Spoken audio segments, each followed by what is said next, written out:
Hello and welcome to this Ruby Tuesday Books video. I'm Victoria and I'm thrilled to introduce Alex Waldron, the very talented author and illustrator of the series Fred and Woody's Fantastic World.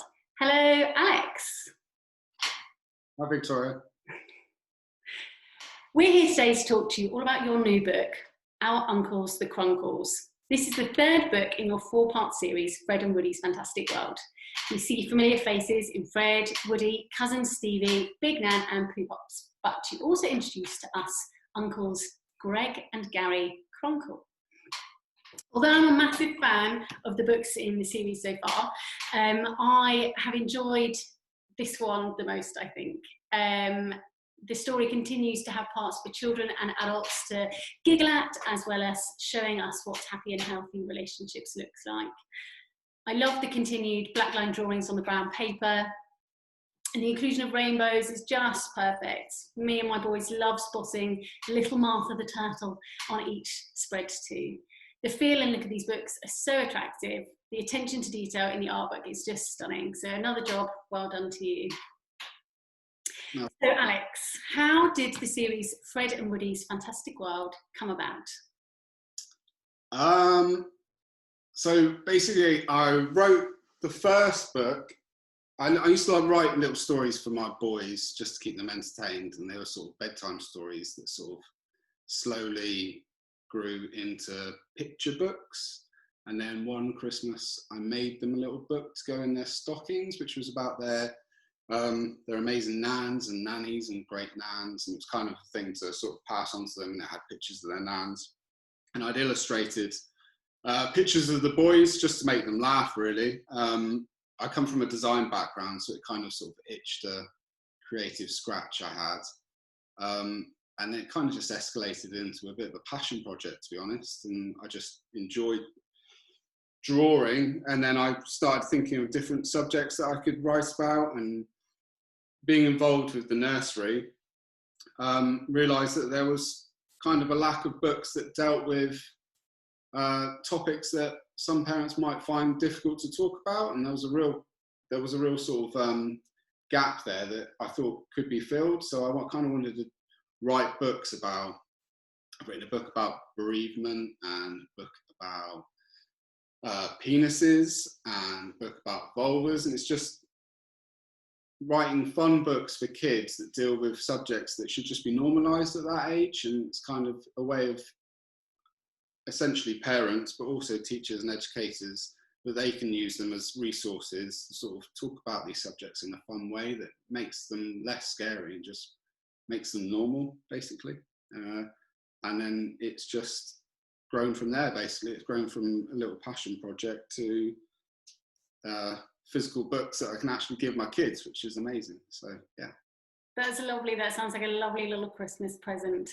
I feel bad. Maybe my kids don't get the personalised presents in their stocking. I will have to improve this year. No, and that's great. From you and your wife own a nursery? Yeah, so about 5 or 6 years ago, my wife, 7 years ago, sorry, because my oldest boy's 7 now. My wife always worked in childcare, and she took the massive jump when she was pregnant to set up her own childcare sort of facility just in our house doing childminding. And from that it just escalated and snowballed, and there was a real need for a different type of childcare in the area, and it's just grown into a business now that sort of has become really popular, and it's sort of surprised us really, and we've really enjoyed doing it. And it's kind of we're looking forward to seeing what that develops into next year as well. So yeah. Great. So as an educator and as a dad, you've come from a really good position to kind of create these social stories to help children understand and give them a comfortable space to talk about some things that maybe they wouldn't necessarily feel comfortable talking about, or maybe they wouldn't even be talking about at all. So that's really great and really important. So having had so much experience in early years settings, being the owner of the nursery, why did you think it was important to continue Fred and Woody's adventure in this way, introducing a gay couple, and are they based on real people? Yeah, so everything I like to write about is about my own experiences and my life. And my boys have got two gay uncles, and who they love and they sort of adore, and they sort of look up to them as heroes. And they're lucky enough to have lots of uncles which they are really close to. And for them, it's as normal as anything having two gay uncles. They don't see them as gay uncles, they're just their uncles who happen to be living together, and they hold hands, and they, you know, they fall out and they make up, and they take them on, sort of, we go away on holiday with them. They're in a really lucky position that they're surrounded by that environment, and for them, hopefully, they're going to grow up with that just being the norm.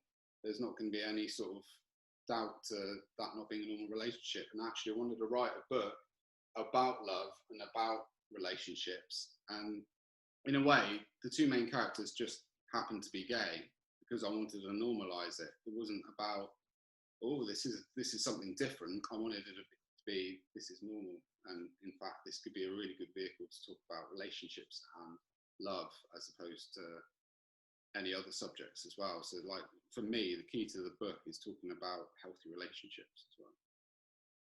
I think it's important that, and interesting that you've said that it was the relationships that comes first, and then in thinking of what is a happy, healthy relationship for your boys, Fred and Woody, and thinking of their two uncles, that's a natural way to then open up that conversation for other children who don't necessarily have that as a conversation starter, and have it as something that is, just a given. Thank you very much for answering all of our questions, Alex. I really did love Our Uncles the Cruncles. It's my favourite in the series so far. If you would like to find out more information about Fred and Woody's Fantastic World, then please do visit rubytuesdaybooks.com, and why not visit Alex's website too, alexwaldron.com. Thank you very much.